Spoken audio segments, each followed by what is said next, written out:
nagpost ng kaligayahan mula kay Tugbo Buyek Usten kasama ang kanyang kasintahan. Ang aktres na si Tuba Buyek Usten ay matagal nang nag-e-enjoy sa kanyang bakasyon sa Mykonos.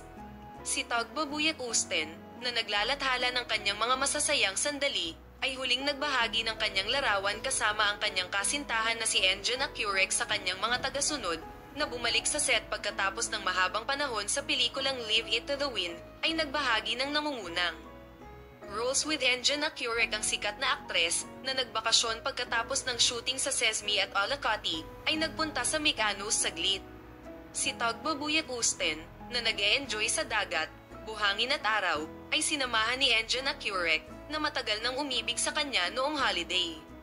Si Buyek Usten, na panapanahong nagbabahagi ng kanyang masasayang sandali sa kanyang mga tagasunod, sa pagkakataong ito ay inilathala ang kanyang larawan kasama ang kanyang kasintahan. Nakatawag pansin ang happiness shot ng mag-asawa nang mag-post ang sikat na aktor sa kanyang girlfriend sa isang lugar na may brown heart emoji. Larawan ng paglubog ng araw mula sa magkasintahan.